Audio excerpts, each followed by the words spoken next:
আমার ছোটবেলায় আমার মনে আছে, আমি মাদ্রাসার থেকে আইসা বারান্দায়, বাসার বারান্দার মধ্যে বসছি, মোড়ার মধ্যে। কুমিল্লা শহরে আমাদের বাসা ছিল। আমার মা রান্না করে আমার ওইখান থেকে বলতেছে, আনিস মোরা উল্টাইয়া, মানে তুই ফিরা, মার দিকে ফিরাব। আমি মার দিকে আরেক দিকে তাকাইছিলাম, তা আমি ফিরা বসছি। তাই বললাম, মা কি হয়েছে? ওই ঘরের জানালা দিয়া ওই বাড়ির পাশের বাসার কাজের মেয়ে তোর দিকে চাইয়া রইছে। মা এটা দেখছি, এই জন্য তোরে বলছি ঘুরা মার দিকে ফিরা বসতে। মার নজর, মা নজর রাখছে। আমি জীবনে একবার, শুধু আমার পুরা জীবনে একটা সাদা টুপি কিনছিলাম একবার, যেই টুপিটার মাঝখান দিয়া ছোট্ট ছোট্ট লাল লাল এই ছোট্ট ছোট্ট কটা ফুল ছিল লাল কালারের। এই একটা টুপি শখ করে এমনি ভাল লাগছিল, কিনছিলাম ওই মাহফিলে যে দোকান বসে এডির থেকে। তখন আমি মাত্র নতুন চাকরি নিছি, পড়ালেখা শেষ করে বেতন হয়েছে অল্প টাকা। বাড়িতে গেছি, আমার আব্বা এটা দেখছে।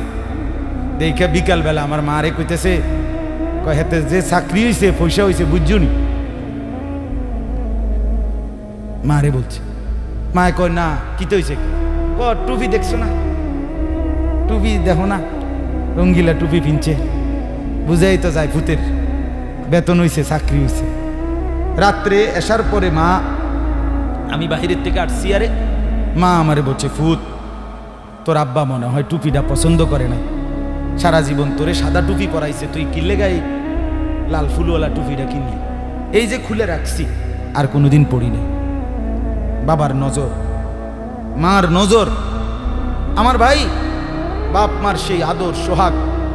আমি জীবনে একবার আমার আব্বারে বলছিলাম, আব্বা আমি একটা মাদ্রাসার ব্যাপারে, যে আমি এই মাদ্রাসায় পড়তাম না, আমরা অন্য মাদ্রাসায় ভর্তি করার।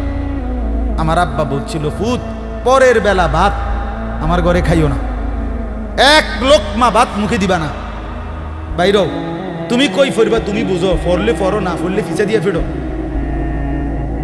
কিন্তু আমার ঘরের ভাত খাইও না। আমি যে এনে বলছি এনেই পড়তে হইব না। কানতে কানতে চোখ মুছতে মুছতে সকালবেলা ভোরে চলে গেছি ওই মাদ্রাসায়। বুঝছি বাপ আমার এতটা শক্ত যে আসলেই আমারে বাদ দিবে না।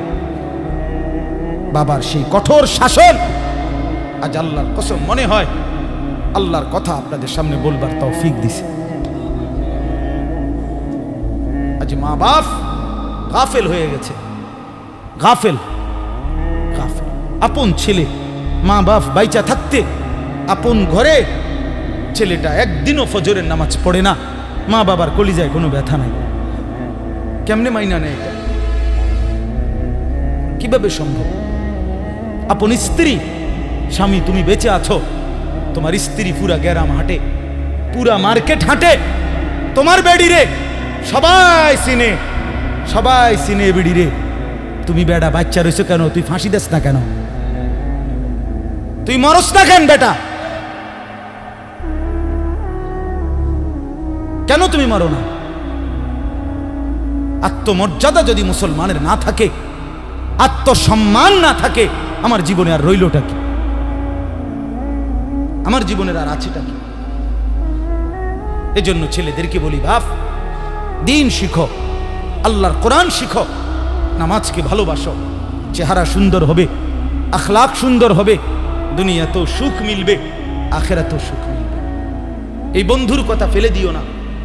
আমি সব সময় বলি যে তোমার ছবি দেখায়, নাচ দেখায়, উলঙ্গ দৃশ্য দেখায়, জিনা ব্যভিচারের রাস্তায় নিয়ে যায়, মদের বোতল তুলে দেয়, ফেন্সিডিলের বোতল তুলে দেয়, ইয়াবার ট্যাবলেট তুলে দেয়, আল্লাহর কসম এটা বন্ধু না, বন্ধু না, এটা শয়তান, ইবলিস, শয়তান, এটা শয়তান, এই হারামি শয়তান।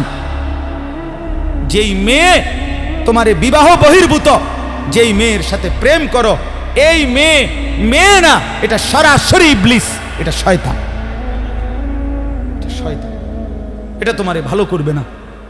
কোরআনে আছে কিয়ামতের দিন অসৎ বন্ধুর কারণে বহু নাফরমান জাহান্নামী পাপী নিজের আঙ্গুল এইভাবে দাঁত দিয়া কামড়াবে, কামড়াইয়া ছিঁড়ে ফেলবে।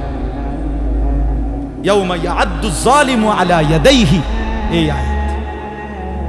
দাঁত কামড়াইয়া, আরে আঙ্গুল দাঁত দিয়া কামড়াইয়া ছিঁড়ে ফেলবে আর আফসোস করে বলবে, ইয়া লাইতানি লাম আত্তাখিজ ফুলানান খলিলা, হায় আমার মন্দ কপাল, যদি সেই অসভ্যকে বন্ধু না বানাইতাম। আল্লাহ নবী সাল্লাল্লাহু আলাইহি সাল্লামের চুল মুবারকের মতো চুল রাখবেন কোন দিন? নবী সাল্লাল্লাহু আলাইহি সাল্লামের মতো চেহারা বানাবেন কোন দিন? নবী সাল্লাল্লাহু আলাইহি সাল্লামের মতো পোশাক, সাহাবীদের মতো পোশাক পরবেন কোন দিন? নবী সাল্লাল্লাহু আলাইহি সাল্লাম যেভাবে ঘুমাতেন সেই ঘুমাবেন কোন দিন? নবী সাল্লাল্লাহু আলাইহি ওয়াসাল্লাম যেভাবে স্ত্রী ছেলে মেয়ের সাথে সংসার করতেন সেটা করবেন কোন দিন? নবী সাল্লাল্লাহু আলাইহি সাল্লাম 5 ওয়াক্ত নামাজ পড়তেন, সেটা শুরু করবেন কোন দিন? নবী সাল্লাল্লাহু আলাইহি সাল্লামের স্ত্রী মেয়েরা শতভাগ পর্দা করতেন, সেটা আপনি শুরু করবেন কোন দিন? নবী সাল্লাল্লাহু আলাইহি সাল্লাম আজীবন হালাল খাইতেন, আপনি হালাল খাবেন কোন দিন? সুদ ছাড়বেন কোন দিন? ঘুষ ছাড়বেন কোন দিন? ওজনে কম দেওয়া ছাড়বেন কোন দিন? মিথ্যা বলা ছাড়বেন কোন দিন? নবী সাল্লাল্লাহু আলাইহি ওয়াসাল্লাম ভিন নারীর থেকে নিজেকে হেফাজত করতেন, আপনি নাচ দেখা, গান দেখা, সিনেমা দেখা, নর্তকী দেখা, নাটক দেখা, জিনা করা, ব্যভিচার করা, অসভ্যতা করা, এটা ছাড়বেন কোন দিন? বলেন আমারে। হ্যাঁ, নবীর ভালোবাসা এটা মামুর বাড়ি, হ্যাঁ, এটা আপনার নানার বাড়ি আর মামুর বাড়ি। আপনি ডুল্লা ডুল্লা কইবেন আর নবীর এশক মোহব্বতে আপনি বাসা যাইবেন। চেহারায়, সুরতে, আমলে, আখলাকে জিন্দিগির কোথাও রাসূলুল্লাহ সাহাবীদের তরিকা থাকবে না। আপনি নবী প্রেমিক হবেন, এত বড় মিথ্যা নিজের জন্য ফয়সালা করেন না। নিজের ব্যাপারে এত বড় ভুল করেন না বাপ, নিজের এত বড় ক্ষতি করেন না। অনুরোধ আমার ছেলেদেরকেও বলি, বাপ এই যৌবন, এই বয়স আল্লাহ তাআলা ইবাদতের জন্য দিয়েছেন। কোরআনুল কারীমে আল্লাহ তাআলা বলেন, সুম্মা নুখরিজুকুম তিফলান, আমি মানুষের সন্তানকে প্রথম মায়ের পেট থেকে বাচ্চা আকারে বের করি। সুম্মা লিতাবলুগু আশুদ্দাকুম, অতঃপর তার দেহে আমি আল্লাহ শক্তি দিতে থাকি, দিতে দিতে যৌবনে শক্তি পরিপূর্ণ করে দেয়। তাহলে আল্লাহ তাআলা যুবককে শক্তি পূর্ণ দিয়েছেন আল্লাহর কসম শুধুই আল্লাহ তাআলার বন্দেগীর জন্য। যুবক মানে যৌবনের এই শক্তি আল্লাহর দেওয়া, আল্লাহর দেওয়া। আপনারা ভাবেন তো, কারো যদি 1 ঘন্টায় বা 2 ঘন্টায় 6 বার 7 বার পেটে অসুখ হয়, পায়খানায় যায়, এরপরে তো শক্ত সামর্থ্য যুবকটা বিস্তার শুয়ে যায়, ঠিক কিনা বলেন? আপনি বলেন তো কেন বড়াই করছেন? আপনার কি হইছে? আপনার তো হাত খুললে গেছে, না পাও খুললে গেছে, না নাক ফুরে গেছে, কিচ্ছু তো হয় নাই। পায়খানা না বাইরিছে, দুর্গন্ধযুক্ত পায়খানা পেটের থেকে বাইরিছে। তুই বেটা এত দুর্বল, সামান্য পায়খানাই তোমার শরীর থেকে একটু বেশি বাইরিয়ে গেলে তুমি হুত্যা লাও, তুমি নি মাতবুরি দেখাও। এই অপদার্থ, তুমি অহংকার করো কেমনে? কথা বলেন, আমি বড়াই দেখাই কেমনে যে আমি সামান্য পায়খানা, এটার কাছে আমি এত দুর্বল? আমার কি বড়াই করা সাজে? তাহলে আমাদের প্রতি সেকেন্ডের সুস্থতা, আমাদের শক্তি সবল, এটা তো আল্লাহর দান। কার দেওয়া বলেন না? আল্লাহর দান। আল্লাহর দেওয়া সেই শক্তি, আল্লাহর দেওয়া সেই বল, আল্লাহর দেওয়া সেই সাহস, আল্লাহর দেওয়া সেই যৌবন, আমার ভাই কেন নাফরমানির মধ্যে ব্যয় করা? কেন? আমি একটা ছোট্ট উদাহরণ দেই, এই কোরবানি সম্পর্কিত উদাহরণ, একটু মনোযোগ দিয়ে শুনেন।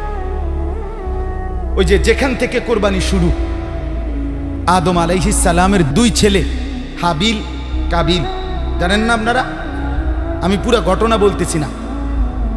তো আল্লাহ তাআলা 2 জনকে বলছে কোরবানি দিতে, এই প্রথম কোরবানি।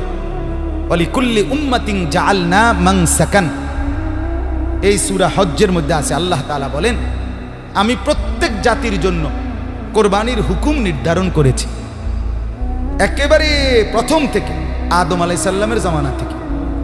তো আল্লাহ তাআলা বলেন, ওয়াতলু আলাইহিম নাবা আবনাই আদম বিল হক, হে নবী, আদমের 2 সন্তানের কোরবানির ঘটনাটা আপনি সঠিকভাবে আমার বান্দাদেরকে শুনান।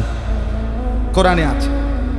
তো এই আদমের দুই ছেলে হাবিল কাবিল ইজ কাররাবা কুরবানান, আল্লাহ বলেন তারা দুই ভাই যখন কোরবানি দিলেন, ফাতুকুব্বিলা মিন আহাদিহিমা, একজনের কোরবানি কবুল হলো, আলাম ইউতাকাব্বাল মিনাল আখার, আরেকজনের কোরবানি কবুল হলো না। ক্বালা লা আকতুলান্নাক, এই কথাটা খেয়াল করেন, কথাটা শুনেন। যে ভাইয়ের কোরবানি কবুল হয় নাই তার নাম হলো কাবিল, আর যার কোরবানি কবুল হয়েছে তার নাম কি? হাবিল। তো এই কাবিল যার কোরবানি কবুল হয় নাই, সে তার ভাই হাবিলকে বলল লা আকতুলান্নাকা, আমি তোকে মেরেই ফেলব। নাউযুবিল্লাহ। এই কথাটা একটু খেয়াল করেন। কাবিল বলল আমি তোকে মেরেই ফেলব, হাবিলকে বলছে আমি তোকে মাইরালাম। মানে কি? মানে হইল আমি যেই নারীর প্রতি আসক্ত, নারীর লোভ, আমি তোকে মেরে ফেলবো প্রয়োজনে, এরপরও আমি যাকে চাচ্ছি আমি তাকেই বিয়ে করব। মূল কথা হইল এইটা, নারীর লোভ কাবিলকে এ কথা বলায় ফেলছে, আমি তোকে মেরে ফেলবো, বিয়ে আমি করবই, আমি এই নারীকেই বিয়ে করব। অথচ এই নারীকে বিয়ে না করতে নিষেধ করছে এক নম্বরে সরাসরি আল্লাহ, কারণ এটা আল্লাহর হুকুম। বিয়ের যেই পদ্ধতিটা আল্লাহ বলছে, কাবিল তার উল্টাটা করছে, চাচ্ছে, তাহলে এটা প্রথম কার হুকুম? দুই নাম্বার, আদম আলাইহিস সালাম উনি একজন নবী কিনা, তাহলে এটা নবীরও হুকুম। তিন নাম্বার, আদম আলাইহিস সালাম এই কাবিলের বাপ কিনা, এটা বাবারও হুকুম। চার নাম্বার, কোরবানি করো দোনোজনে, যারটা কবুল হবে তার সে বিয়ে করবে, এটা হলো আল্লাহর বিধান, মানে শরীয়ত। এটা কি? শরীয়ত। এই কাবিল এই নাফরমান নারীর লোভে সে বলল আমি আল্লাহর হুকুমও মানি না, আমি নবীর হুকুমও মানি না, আমি বাপের কথাও মানি না, আমি শরীয়তও মানি না, আমি এরই বিয়ে। খেয়াল করছেন? নারীর আসক্তি, নারীর লোভ, হারাম প্রেম, হারাম ভালোবাসা তারে কত জঘন্য পরিণতিতে নিয়ে গেছে। সে বলতেছে আমি আল্লাহর হুকুমও মানি না, আমি নবীর হুকুমও মানি না, আমি বাপের হুকুমও মানি না, আমি শরীয়তও মানি না, আমি এরই চাই। এই আজকের যুবক, আজকের নওজোয়ান ছেলে মেয়েদের হালাত এটা। আমি আল্লাহকে মানি না, আমি রসুল মানি না, আমি মা বাবার সম্মান ইজ্জত, বংশের মর্যাদা, গ্রামের ইজ্জত কিচ্ছু মানি না। আমার দরকার আমার মোবাইল, আমার অশ্লীল ছবি, অবৈধ প্রেম, হারাম ভালোবাসা, কোনো মেয়ের সম্পর্ক, জিনা ব্যভিচারের সুযোগ, অশ্লীলতা, বেহায়াপনা, পার্ক, রেস্তোরাঁ, বিনোদন কেন্দ্র, হোটেল মোটেল, অথবা কোনো চিপা গল্লি, অথবা গোপন কোনো অসভ্য জায়গা। আমার দরকার নারী। আমি আল্লাহ মানি না, রসুল মানি না, মা বাপ মানি না, শরীয়ত মানি না, আমি চাই নারীর আসক্তি। এই জন্য যুবক নামাজও পড়ে না, রসুলের বিধানও মানে না, মা বাপের সম্মানের দিকেও খেয়াল করে না, বংশ মর্যাদা, এলাকা, ইজ্জত কিচ্ছু নাই। তার কথা হলো আমার দরকার হলো নারী। নাউযুবিল্লাহ, নাউযুবিল্লাহ। কোরবানি আমাদেরকে শিখায়। তো হাবিল কি বলছে? ক্বালা ইন্নামা ইয়াতাকাব্বালুল্লাহু মিনাল মুত্তাকিন। হাবিল তখন বলল কাবিলকে, ভাই তুমি আমার জীবন নিয়ে নিবা, আমি আমার জীবন দিয়ে দিচ্ছি। তবে বন্ধু, হাবিল বলল ভাই আমার, আমি জীবন দিবাও তাতেও কোনো আফসোস নাই, তবে মৃত্যুর পূর্বে তোমাকে বলে যাই কিয়ামত পর্যন্তের জন্য একটা কথা। কি কথা? হাবিল বললেন ভাই আমার, কিয়ামত পর্যন্তের জন্য আমি বলে গেলাম, নিশ্চয়ই আল্লাহ কিয়ামত পর্যন্ত কুরবানি কবুল করবে তার, তাকওয়া থাকবে যার। ইন্নামা ইয়াতাকাব্বালুল্লাহু মিনাল মুত্তাকিন। হ্যাঁ, আল্লাহ ভীতি, আল্লাহর ভয়, গুনাহ থেকে পবিত্র জীবন, আল্লাহর ইবাদতওয়ালা জীবন, এটা যার, তার কোরবানি কবুল। এজন্য গুনাহ থেকে যে বাঁচে না, আল্লাহর ইবাদত যে করে না, আমনের কোরবানি কবুল হবে না। জানতেন না কেন? না এমনি গোস্ত খাইতেন পারবেন, জোশ হইব, গোস্ত জোশ হইব। রুডি খোলার দিলে রুডিও খোলার ধইব, এটি ঠিক আছে, এটি অসুবিধা হইতো না। অলিদ মরিচ দিলে এটি জোশ হইব, কিন্তু আসমানে যাবে না, আসমানে যাবে না, আল্লাহ কবুল করবে না। আল্লাহ কবুল করার জন্য আল্লাহ স্পষ্ট বলে দিছে, লান ইয়ানালাল্লাহা লুহুমুহা ওয়ালা দিমাউহা ওয়ালাকিন ইয়ানালুহুত তাকওয়া মিনকুম। বান্দা, গোশত আমি নেই না, রক্তও আমি নেই না, আমি শুধু তাকওয়া নেই। কি নে? কথা বলেন না। তাকওয়া মানে গুনাহমুক্ত জিন্দেগি। তাকওয়া মানে কি? গুনাহমুক্ত জিন্দেগি। তাকওয়া মানে ইবাদত যুক্ত জিন্দেগি। গুনাহ হবে না, ইবাদত ছুটবে না। কোরবানির গরু কিনতে গিয়া আমনে জোহরও পড়লেন না, আসরও পড়লেন না, মাগরিবও পড়লেন না, এশাও পড়লেন না। কোরবানির দিন আড্ডি কোবাইতে গিয়া আমনে জোহরও পড়লেন না, আসরও পড়লেন না, মাগরিবও পড়েন না। এরপরে আমনে যদি আইয়া এই মাইকেও কন আমি আল্লাহর জন্য কোরবানি দিছি, আমরা বুঝছি না। হ্যাঁ, আমরা সিরা খাই, কথা কয় না। আমরা কি সিরা খাই? হ্যাঁ, আমরা ভাত খাই না। আমি তো এই এখনো ভাত খাই আইছি ওই মহিউদ্দিন নগর মাদ্রাসায়। রোজা ছিলাম সারাদিন, মাগরিব পইরা ভাত খাইছি। আমরা কি সিরা ভাই? যে কোরবানি করতে গিয়ে আপনার এতগুলো নামাজ ছুটে গেল, এটা তো স্পষ্ট আপনি আল্লাহর জন্য কোরবানি দেন নাই। আল্লাহর জন্য কোরবানি দিলে নামাজ ছুটে কেন? কোরআন স্পষ্ট আছে। এই আয়াত আমি পড়ছি, এই দেখেন আল্লাহ তাআলা বলেন, ওয়াল বুদনা জাআলনাহা লাকুম মিন শাআইরিল্লাহ। এই তরজমা বললেই আমার কথা শেষ। রাত বেশি হওয়াতে আমি লম্বা করলাম না, আমার ইচ্ছা ছিল লম্বা বলার।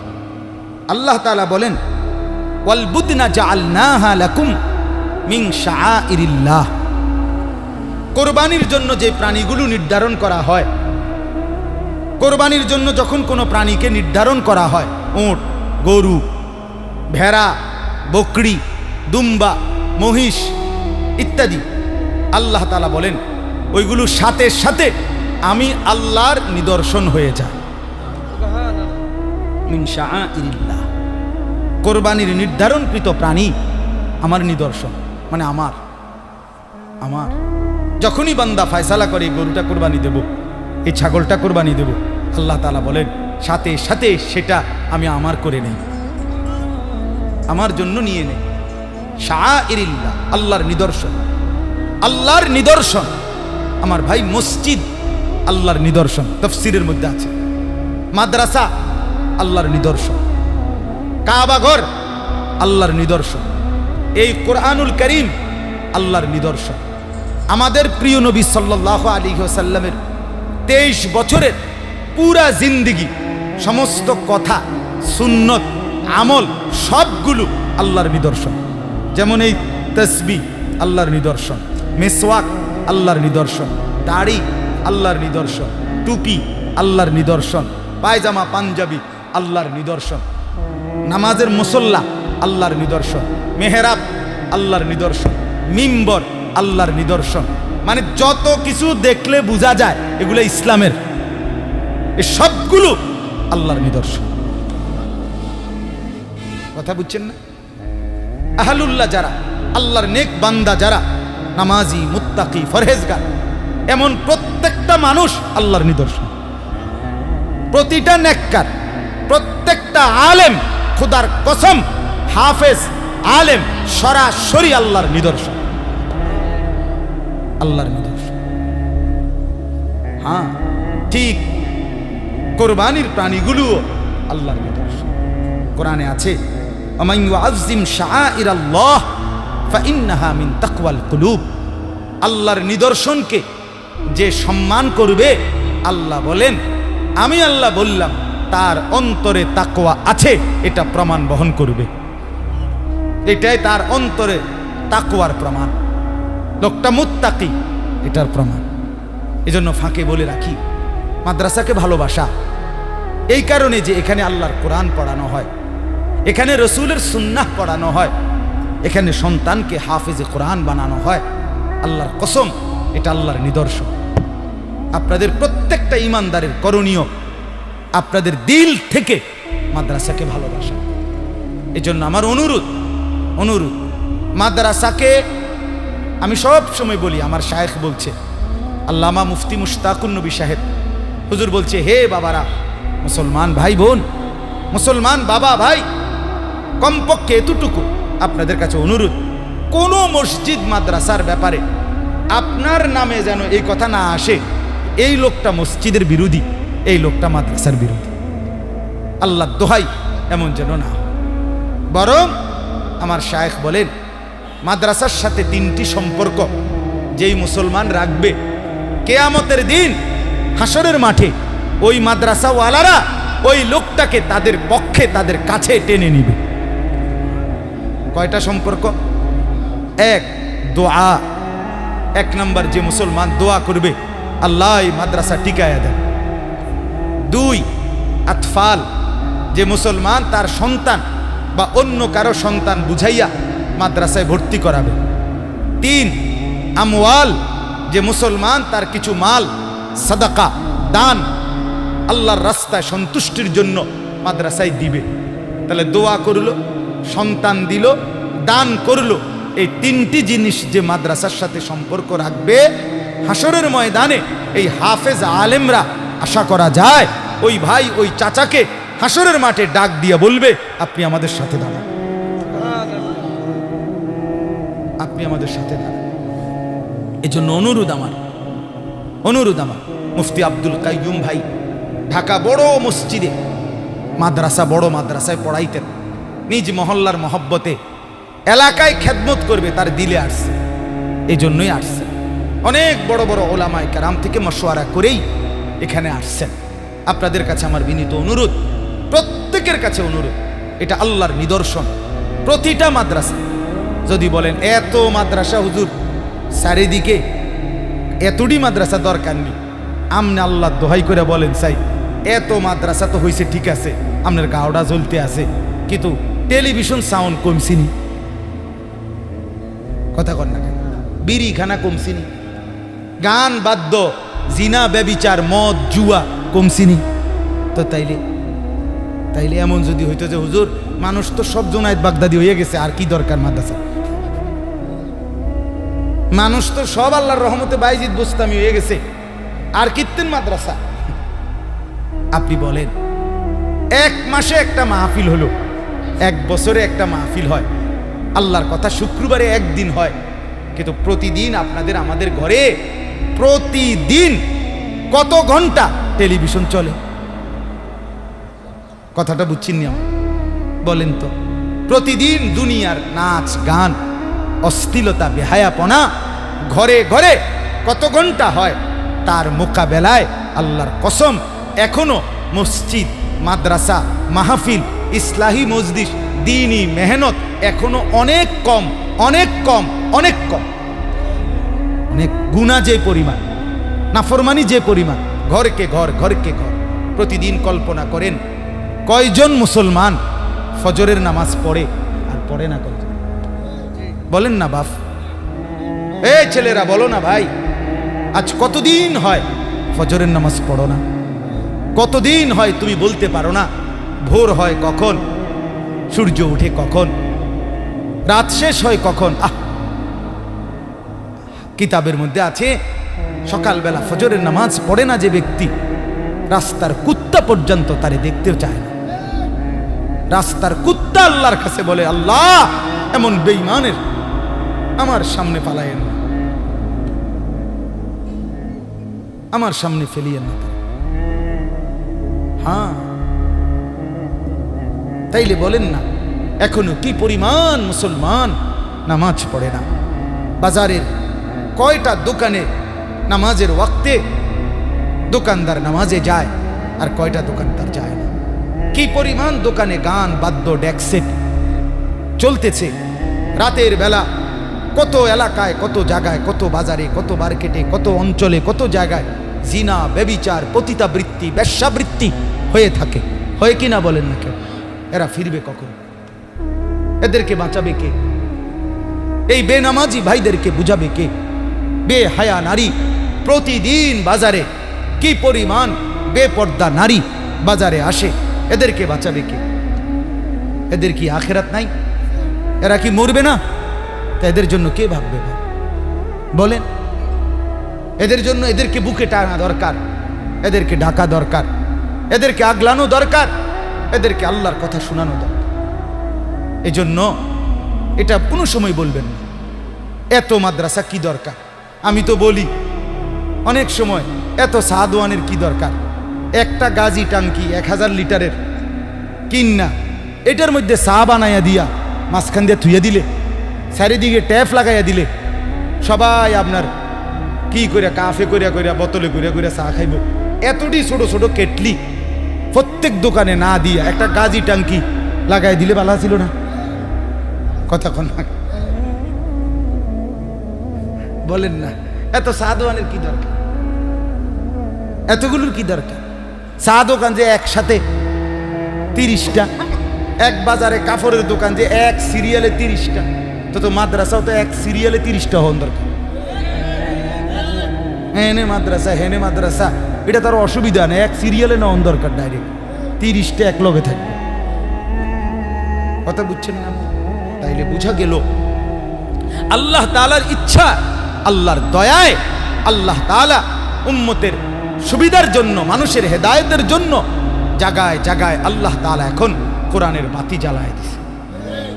আলহামদুলিল্লাহ। আমার শায়েখ বলে, আল্লামা মুফতি মুশতাকুন নবী সাহেব হুজুর একটা দারুণ কথা বলে যে জিনা, ব্যভিচার, অশ্লীলতা, মদ, জুয়া মানুষের সমাজে এখন বেড়ে গেছে। আর অশ্লীলতা আর বেহায়াপনা, জিনা, ব্যভিচার, মদ, জুয়া যখন বেড়ে যায়, আল্লাহর আযাব তখন খুব কাছায়া যায়। তো আল্লাহই দয়া করে যেন আল্লাহর কিছু বান্দাদের কলিজার মধ্যে মাদ্রাসা, কোরআনের খেদমতের স্বপ্ন জাগায় দিছে। জায়গায় জায়গায় ছোট ছোট মাদ্রাসা হইছে, গ্রামে, মহল্লায় মহল্লায়, এলাকায় এলাকায়। রাত 3টা বাজে, 4টা বাজে, এই হেফসখানার বাচ্চারা যখন, মানুষ সব ঘুমায়, গাফেল আর নাফরমানরা তখন রাতের 4টা বাজে 8 বছরের 10 বছরের বাচ্চা যখন আল্লাহর কোরআন নিয়া হাফেজ সাহেবের কাছে বসে, আল্লাহর কসম আল্লাহ তাআলা তখন বলে, হায় আমার নাফরমান বান্দারা, তোদের অশ্লীলতা বেহায়াপনার কারণে চেয়েছিলাম আযাব দিয়া তোদেরকে ধ্বংস করে দিতে, কিন্তু আমার মাসুম বাচ্চারা যখন আমার কালাম কোরআন নিয়ে বসছে, যা তাদের বরকতে তোদেরকে মাফ করে দিলাম, তাদের বরকতে তোদের আযাব তুলে দিল। এই জন্য চতুর্দিকের এই মাদ্রাসাগুলো আপনাদের নিরাপত্তার জন্য, আপনাদের বেঁচে থাকার জন্য, বেঁচে থাকার। আজকে মুসলমানের ঘর মুসলমানের জন্য নিরাপদ না।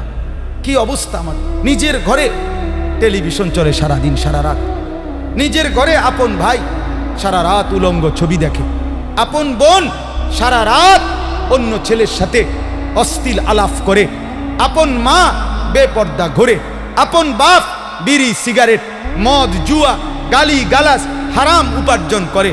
তাহলে আপন ঘর এক মুসলমানের জন্য নিরাপদ হইল? কে বুঝাবে আল্লাহ? কে বুঝাবে?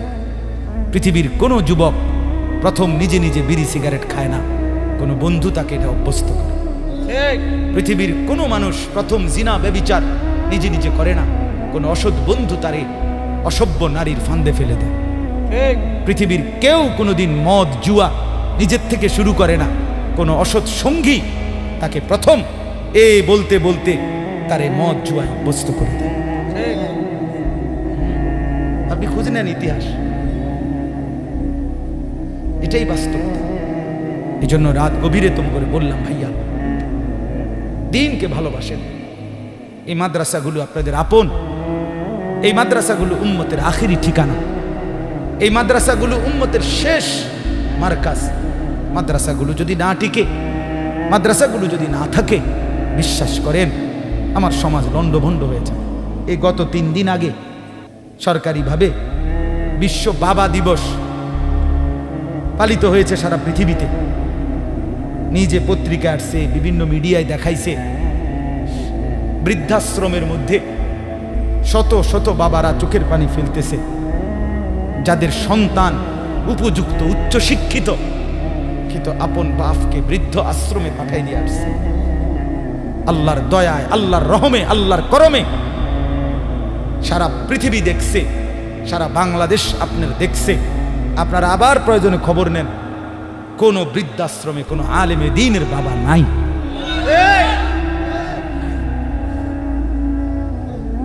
আমি নিজে দেখছি, ওই খবর পুরোটা শুনছি, ছবিগুলো দেখছি।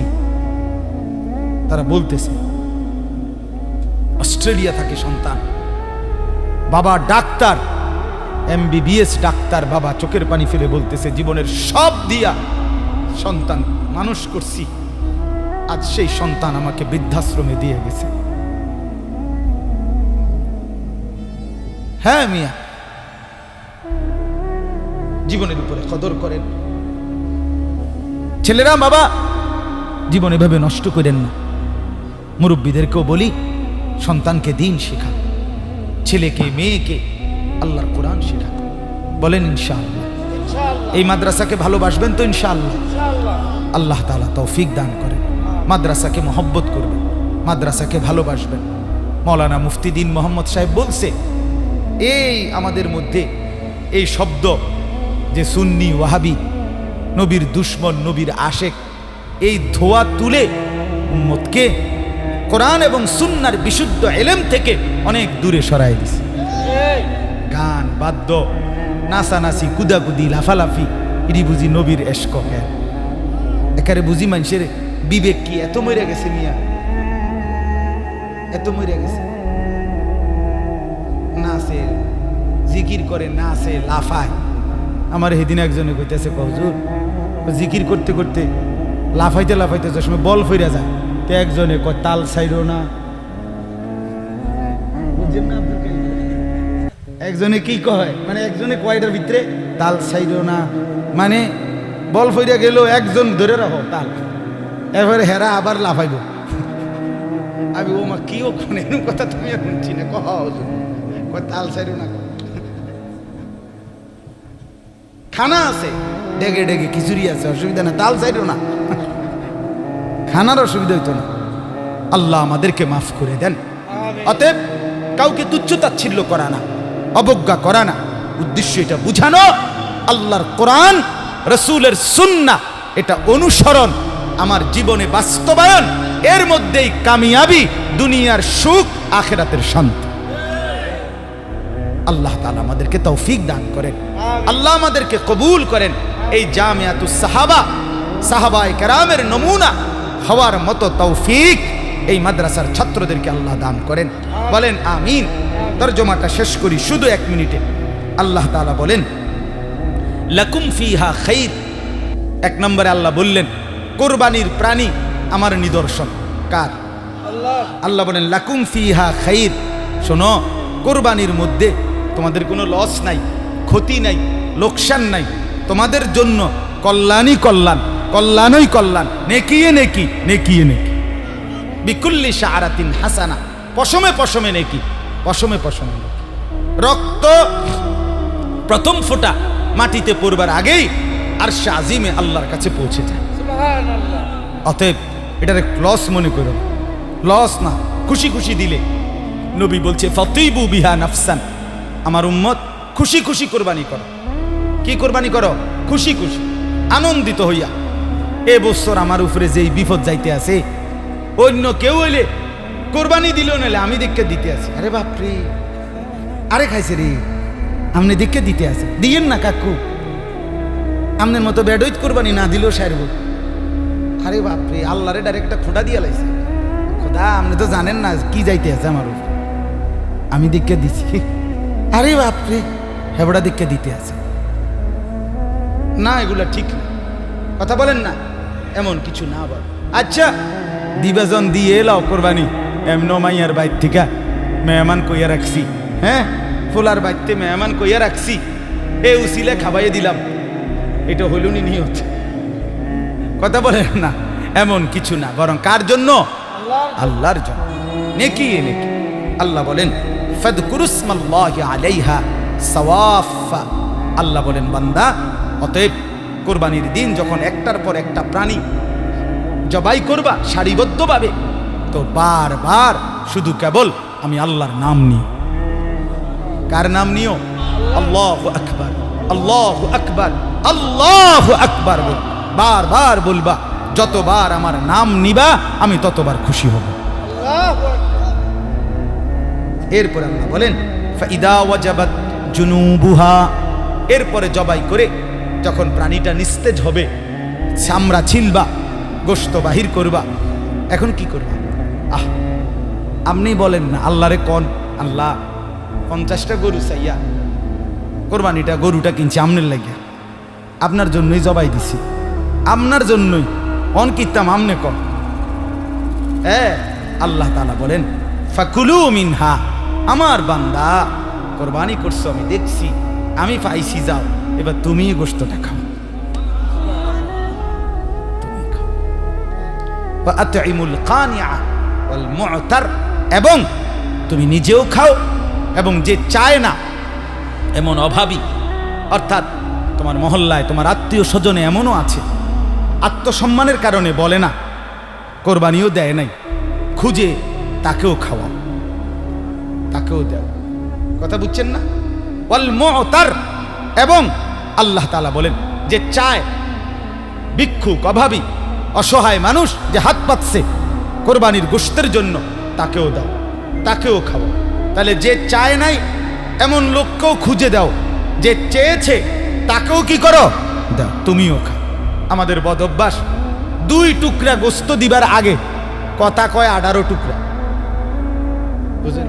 এডির ব্যবসা, এডির অভ্যাস খারাপ, এডি সিরিয়াল ধরে আইয়ালাইছে, করতে আইছে এত হগির, কয়জন রে দিতাম, তারপরে দিয়া ইতান এ রুমই এ কথা দিছে কয় টুকরা? 1 টুকরা। কথা কইছে 18 টুকরা। তুই বেটা দিস না বেটা, তোর মতো ডাকায় 1 টুকরো দিস, সবটি তুই খা। কথা বলেন? 1 ক্লায়েন্ট গোস্ত 2 টুকরা দিবার আগে এতটি কথা কইলি কেন বেটা? কথা বলেন না? আল্লাহ তো বলছে যে হাত পাতছে তাকে দাও। আল্লাহ বলছে দিতে, তুমি দিবা না।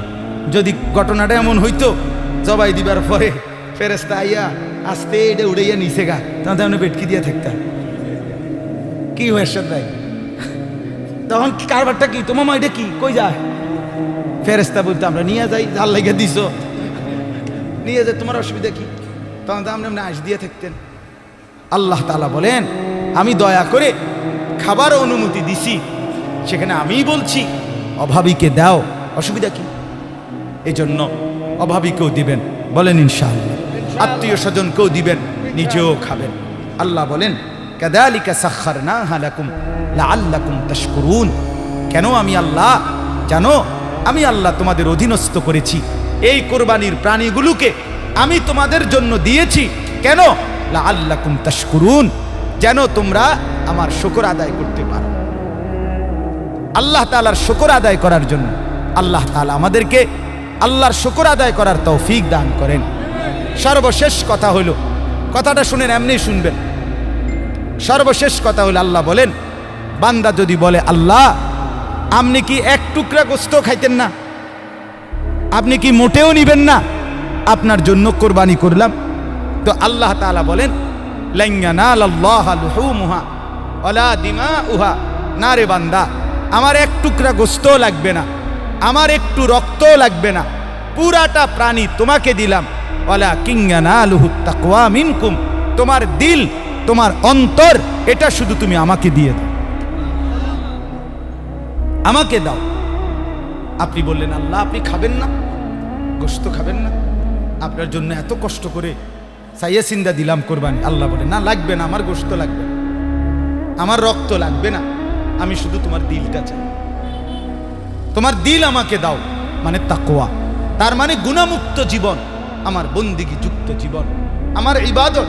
খাও তুমি, কোনো অসুবিধা নাই, জোহরের নামাজ পড়ো, তুমি খাও কিন্তু আসর পড়ো, তুমি খাও কিন্তু মাগরিব পড়ো, ঈশা পড়ো।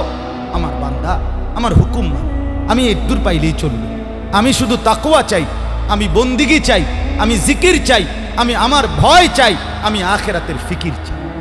কাযালিকা সাখখারাহা লাকুম লিতুকাব্বিরুল্লাহা আলা মা হাদাকুম। আল্লাহ বলেন, আবারও বলছি, কোরবানির প্রাণী আমি তোমাদের অধীনস্থ করেছি, তোমরা সবাই আমি আল্লাহর তাকবীর, আল্লাহু আকবার এই আওয়াজ বলবে। এই জন্য ওয়াবাশশিরিল মুহসিনিন। আল্লাহ বলেন, ও নবী, সর্বশেষ আপনি আবারও যত লোক নেককার, সৎকর্মপরায়ণ, নেক আমলকারী, আপনি তাদের প্রত্যেককে জান্নাতের সুসংবাদ দিয়ে দেন। অতএব বন্দিগির মধ্যেই জান্নাত, আল্লাহর হুকুম মানার মধ্যেই জান্নাত। আমাদের কোরবানি যেন আল্লাহর সন্তুষ্টির জন্য হয়, বলেন ইনশাআল্লাহ।